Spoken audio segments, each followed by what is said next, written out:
اس قسم کی صورتحال بھی میں پہلی دفعہ دیکھ رہا ہوں ملک کے اندر. ہماری جو پولیٹیکل پارٹیز ہیں میڈیا کے اندر وہ اس قدر سرایت کر چکی ہیں, ان کا اس قدر اثر و رسوخ ہے اس وقت میڈیا کے اندر. میڈیا مالکان کو اگر ہم بغور دیکھیں تو اکثریت وہ لوگ ہیں جن کے کاروبار کچھ اور ہیں اور انہوں نے ساتھ میڈیا کو آن کیا ہوا ہے, اور ان کے یہ سٹیکس کی وجہ سے پولیٹیکل پارٹیاں ان کے اوپر اپنا اثر و رسوخ مزید بڑھاتی جا رہی ہیں, اور وہ وہی کرتے ہیں جو حالات کا رخ ان کو جس طرف لے کے جاتا ہے یا جس طرف ان کو اشارہ کیا جاتا ہے وہ وہی بات کرنے دیتے ہیں, وہی لکھنے دیتے ہیں. لہٰذا میڈیا کے حوالے سے میں تو بالکل مطمئن نہیں ہوں, اور نہ ہی میں میڈیا کا مستقبل بھی پاکستان کے اندر کوئی اچھا دیکھ رہا ہوں. اس ماحول کے اندر جبکہ پاپولر ووٹ عمران خان کا ہے جس کے اوپر 186 مقدمات ہیں اور سیاسی بنیادوں پر بنائے گئے ہیں, اور میاں نواز شریف کے کیسز ختم ہو رہے ہیں, اگر الیکشن ہوتے ہیں جیسے لگتا ہے کہ 8 فروری کو الیکشن ہوں گے تو عوام کا رد عمل کیا ہو سکتا ہے ممکنہ طور پر, اور اس الیکشن کے نتیجے میں بننے والی حکومت کی کریڈیبلٹی کیا ہوگی؟ ہاں صاحب, اس وقت انتخابات کے حوالے سے دیکھیں سپریم کورٹ نے آرڈر کیے ہیں کہ ہم انتخابات کے اوپر کوئی ایسی مبہم بات نہیں کریں گے جس میں یہ تاثر پیدا ہو کہ پاکستان میں انتخابات نہیں ہونے. اور میں سمجھتا ہوں کہ انتخابات ہوں گے. اس کی وجہ یہ ہے کہ 3-4 ایسے فیکٹر ہیں کہ آپ انتخابات سے بھاگ نہیں سکتے, آپ اس کو ٹال نہیں سکتے. سب سے پہلا فیکٹر اس میں یہ ہے کہ سپریم کورٹ نے اس کے اوپر بڑا اسٹرکٹ ایک سٹانس لیا ہے کہ 8 فروری کو پاکستان میں انتخابات ضرور ہوں گے. اس میں قاضی فائز عیسیٰ صاحب اس وقت سب سے زیادہ الیکشن کے مجھے جو حامی نظر آ رہے ہیں. دوسرا, آئی ایم ایف نے آپ کی جو آئندہ پیسے ہیں, آپ کی جو قسطیں ہیں, ان کو مشروط کر دیا ہے انتخابات کے ساتھ, منتخب حکومت کے ساتھ, کہ منتخب حکومت کے ساتھ ہی ڈائلاگ ہوں گے اور منتخب حکومت کو ہی پیسے ملیں گے. تیسرا بڑا فیکٹر, پاکستان میں اس وقت دیکھیں صدر مملکت ریٹائر ہو چکے ہیں, اپنے سینٹ کے چیئرمین مارچ میں ریٹائر ہونے جا رہے ہیں, اور پاکستان میں الیکٹرل کالج نہیں ہے کیونکہ اسمبلیاں نہیں ہیں. جب تک اسمبلیاں نہیں وجود میں آئیں گی, الیکٹرل کالج نہیں بنے گا, آپ ان عہدوں کے لیے صدر پاکستان کا اور چیئرمین سینٹ کا انتخاب نہیں کر سکتے. لہٰذا آپ کی مجبوری ہے, آپ کو انتخابات میں جانا پڑے گا. اب آ جاتے ہیں کہ انتخابات کون سی پارٹیاں کیسے لڑیں گی اور ان کو کیا تسلیم کیا جائے گا کہ نہیں. دیکھیں بظاہر جو ایک موڈ نظر آ رہا ہے اس وقت نگران حکومتوں کا, وہ یہ ہے کہ پنجاب اور سندھ کے اندر پی ٹی آئی کو قطعی طور پر اجازت نہیں ہے کہ وہ اپنی انتخابی کمپین کریں اور وہ انتخابی جلسے کر پائیں, حتیٰ کہ ان کو کارنر میٹنگ کرنے تک کی اجازت نہیں ہے. گزشتہ دنوں آپ کو یاد ہوگا جب میاں نواز شریف پاکستان آئے تو انہوں نے مینار پاکستان پر ایک بہت بڑا جلسہ کیا, جس سے ہماری حکومت نے پوری طرح سپورٹ کیا, ہماری انتظامیہ نے سپورٹ کیا اس کو کامیاب کرانے کے لیے.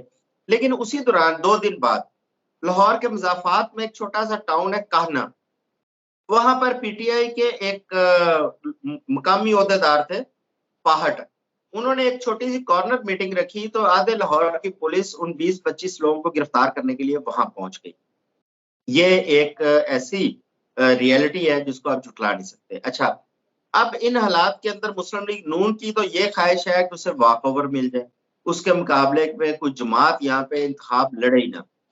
لیکن اگر انتخابات میں پی ٹی آئی کے لوگ باہر نکل آتے ہیں, پی ٹی آئی کے کینڈیڈیٹس کو ٹکٹ ملتے ہیں اور ان کو الیکشن لڑنے کے لیے کوئی رکاوٹوں کا سامنا نہیں کرنا پڑتا, جس میں قانونی و غیر قانونی و غیر آئینی اقدامات بھی شامل ہیں, تو پھر تو ان کے الیکشن کا میں سمجھتا ہوں کہ ایسی کی تیسی کر دیں گے وہ, کیونکہ جتنی بڑی تعداد میں اس وقت پی ٹی آئی کے ساتھ لوگ کھڑے ہیں.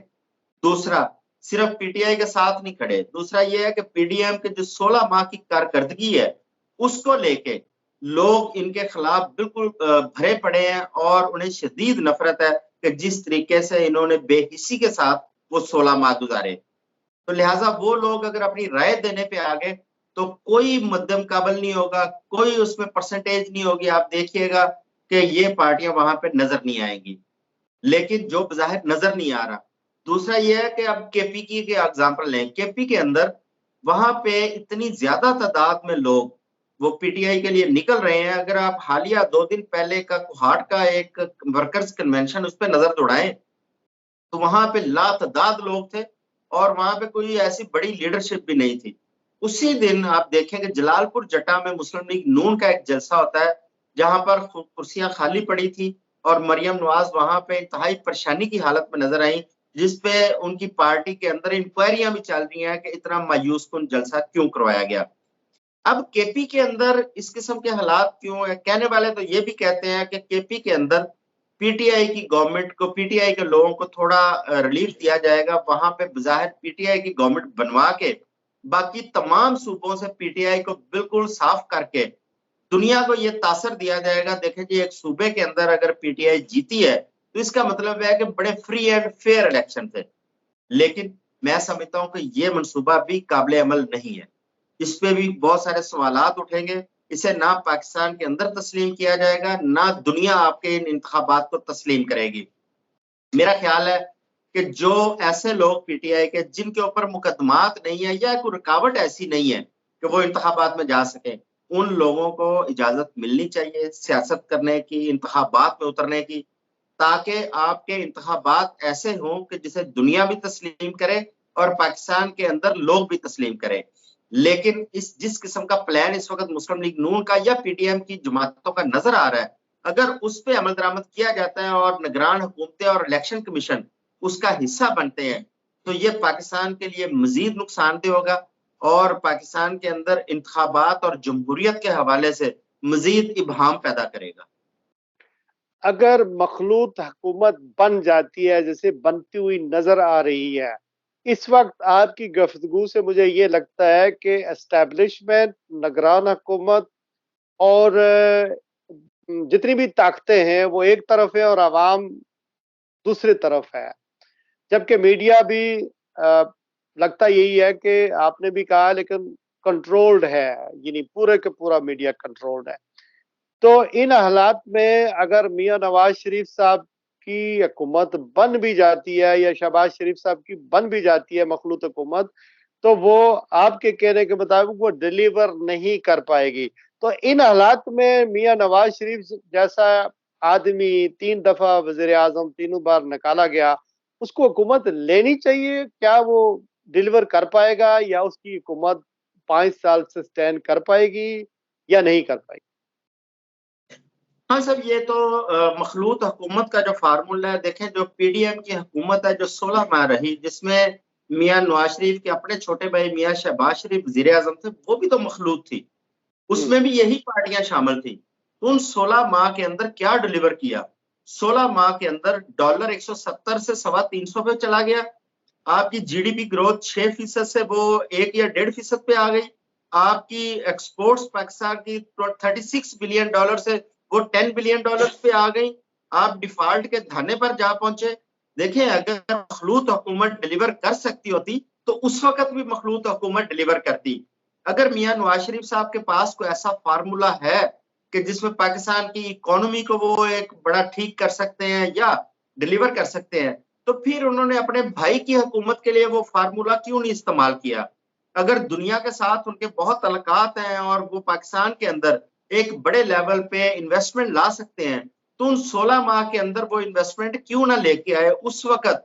کیا انہیں اس ملک اور اس قوم سے محبت نہیں تھی جو آج نظر آ رہی ہے؟ میں نہیں سمجھتا کہ یہ بھی ان کا فارمولا کامیاب ہوگا.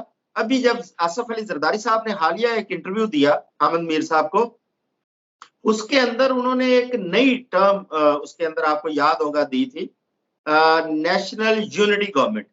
اب یہ نیشنل یونٹی گورنمنٹ کیا ہے؟ اس پہ ذرا آپ تھوڑا سا غور کریں تو وہ پھر اندرمانٹ ہے کہ صدارت جناب زرداری صاحب خود لے لیں، پرائم منسٹر میاں نواز شریف صاحب بن جائیں، اللہ اللہ خیر صلاح، عوام کی تو انہیں پرواہ نہیں ہے. دوسرا یہ ہے کہ یہ پارٹیاں تو بڑی جمہوریت کی دعوے دار ہوا کرتی تھی، یہ تو ہمیشہ جمہوری اقدار کی باتیں کرتی تھی، لیکن آج یہ تمام بڑی پارٹیاں، یہ مسلم لیگ نون، People's party, J U I, یہ اقتدار کے لیے اس پنڈی کی طرف دیکھ رہی ہیں. تمام پارٹیوں کی امید اسٹیبلشمنٹ کی طرف ہے کہ انہیں اقتدار دلوا دیا جائے. لیکن ابھی تک خان صاحب ان میں سے کسی لیڈر نے، کسی پارٹی نے کوئی ایسا پلان نہیں دیا کہ پاکستان کو اس اکنامک اور پولیٹیکل بحران سے کیسے نکالنا ہے. یہ کسی کے پاس ایسا پلان نہیں ہے، کیونکہ مسلم لیگ نون پچھلے کئی دنوں سے اپنے منشور پر وہ کام کر رہی ہے، اور پتہ چلتا ہے جی منشور پہ پھر کوئی مسئلہ ہو گیا. بھئی منشور کے لیے ان کے پاس کوئی ایسا نریٹو نہیں ہے جو عوام کے سامنے لے کے آئے. یہ اچھا عمران مسائل خان، آپ عمران خان کا فیوچر کیا دیکھ رہے ہیں؟ اس الیکشن میں شاید وہ مائنس ہی ہو جائے. دیکھیں بظاہر تو عمران خان صاحب مجھے اس الیکشن کے اندر نظر نہیں آ رہے. پارٹی پارٹی عمران بھی خان صاحب کے اوپر جو مقدمات اس وقت چل رہے ہیں، تو ہو سکتا ہے ان میں سے کسی نہ کسی ایسے مقدمے میں ان کو انتخابات سے قبل سزا دے دی جائے اور ان کو نااہل کر دیا جائے. بظاہر تو ایک یہ پرسیپشن پائی جاتی ہے. لیکن اگر خان صاحب کو الیکشن لڑنے دیا گیا اور خان صاحب جیل کے اندر بیٹھ کے الیکشن لڑے، پھر تو میں سمجھتا ہوں کہ سیاست کے اندر بھونچال آ جائے گا. پھر تو یہ پارٹیاں جو ان کو اثر نو اپنی ساری سیاست جو ہے نا، انتخابی سیاست، اس کو دوبارہ سے ترتیب دینا پڑے گا اپنی حکمت عملی کو، کیونکہ ان کے لیے ان پوائنٹ آ کے گیا. کارکنوں کے سامنے ان کے کارکنوں کے سامنے ٹھہرنا بہت مشکل ہو رہا ہے. تو عمران خان کے سامنے یہ کیسے ٹھہریں گے؟ ٹھیک ہے. چودھری پرویز الائی آپ کو الیکشن سے پہلے جیل سے باہر آتے ہوئے نظر آ رہے ہیں؟ مجھے تو ابھی چوہدری صاحب جیل سے باہر آتے ہوئے نظر نہیں آ رہے. اس کی وجہ یہ ہے کہ اگر چودھری پرویز الائی بھی باہر آ جاتے ہیں، دیکھیں وہ پی ٹی آئی کے صدر ہیں، اگر وہ بھی باہر آ جاتے ہیں تو اوبیسلی وہ عمران خان کی نمائندگی کریں گے، ان کے فیس کے طور پر وہ اپنی انتخابی مہم چلائیں گے. وہ بھی ان کے لیے اتنی ہی مشکل ہوگی جتنی کہ عمران خان کے باہر آنے سے مشکل ہو سکتی ہے. اس لیے میں نہیں سمجھتا کہ چودھری پرویز الائی کو ابھی جلدی باہر آنے دیں، کیونکہ پچھلے دنوں ایک یہاں پہ افواہ پھیلائی گئی کہ چودھری پرویز الائی بھی پریس کانفرنس کرنے جا رہے ہیں اور وہ چودھری شجاعت کے ساتھ کافلیگ جوائن کر رہے ہیں. لیکن جب وہ افواہ غلط ثابت ہوئی اور اس کے بعد میاں نواز شریف کو خود چودھری شجاعت کے گھر جانا پڑا کہ ان کو قافلے کو ساتھ اپنے جوڑیں، تو میرا خیال ہے کہ چودھری پرویز الائی کو بھی روکنے کے لیے ہر ممکن کوشش کی جائے گی. کہ مریم نواز کو جلال پور جٹا میں چودھری عابد اور علی وڑائچ اور چودھری ملی وغیرہ نے وہاں بلایا اور وہاں جلسہ کروانے کے لیے کہا گیا یا کنونشن کروانے کے لیے کہا گیا. تو وہ ایک ٹریلر جو چلا ہے جس کی طرف ارلیان آپ نے اشارہ دیا، اس کے بعد چونکہ لوگ وہاں گئے نہیں، اور گئے تو زبردستی سارے ایس ایچ او سب انتظامیہ کو آرڈر کیا گیا، وہاں پر لوگ گئے، اور وہاں جب مریم نواز صاحبہ تقریر کرنے لگی تو لوگ وہاں سے بھاگنا شروع ہو گئے اور انہوں نے جلسہ کا ختم کر دیا. تو اس ٹریلر کے بعد اگر ساری انتظامیہ ساتھ میں تھی، ساری حکومتی مشینری ساتھ میں تھی، تو اب میاں صاحب انتخابی جلسے کر پائیں گے؟ اور اس کا کوئی فائدہ ہوگا؟ جو کچھ بریت وغیرہ ان کی ہوئی ہے عوام میں جا کر یہ اپنے آپ کو بتا سکتے ہیں دیکھیں جی عدالتوں نے ہمیں بری کر دیا. ہاں صاحب، اتنا خوف پولیٹیکل پارٹیوں میں ہم پہلی دفعہ دیکھ رہے ہیں کہ عوام کا سامنا کرنے سے یہ اتنا خوف زدہ ہیں یہ لوگ. اور انہوں نے جتنے بھی جلسے کیے تمام تر وسائل حکومتی و غیر حکومتی تمام وسائل استعمال کیے گئے ان جلسوں کے لیے. پھر بھی تعداد بھی آپ کے سامنے ہے اور لوگوں کا جو جوش و خروش تھا جلسوں میں وہ بھی آپ کے سامنے ہے. اور ان کو بھی پتا ہے کہ عوام کے اندر ان کی کتنی پذیرائی ہے اور عوام کا سامنا یہ لوگ نہیں کر پائیں گے. لہذا اسی وجہ سے یہ خوفزدہ ہے. اگر ان کے پاس کوئی ان کی پرفارمنس یا ان کے پاس کوئی اور ایسا بیانیہ ہوتا جو یہ اپنا بیچ سکتے سودا، تو یہ عوام کے سامنے جانے سے ہچکچاتے نہ.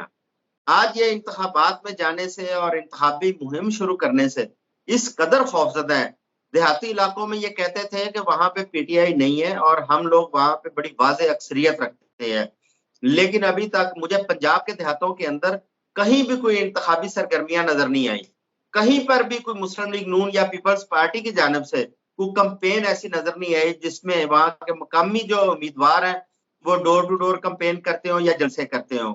وجہ صرف یہی ہے کہ خوف زدہ ہے، جب عوام کے سامنے جائیں گے تو کون سا بیانیہ لے کے جائیں گے، کون سی اپنی پرفارمنس وہاں پہ پیش کریں گے. لہٰذا یہ انتخابات صرف ایک چیز پر ہوتے ہوئے نظر آ رہے ہیں، اینٹی عمران یا پرو عمران. اب ان کے پاس جتنے بھی جلسے کرتے ہیں، چاہے وہ میاں نواز شریف کریں، چاہے مریم کریں، چاہے آصف زرداری کریں، چاہے بلاول کریں، ان کی تان اینڈ پہ آگے اینٹی عمران پہ ٹوٹتی ہے. اس کے علاوہ ان کے پاس کوئی ایسی بات نہیں ہوتی، کوئی ایسی امید نہیں ہے جو قوم کو دے پائیں. تو لہٰذا تمام انتخاب انہوں نے اینٹی عمران پہ لڑنا ہے، اس کے علاوہ ان کے پاس کوئی بیانیہ نہیں ہے.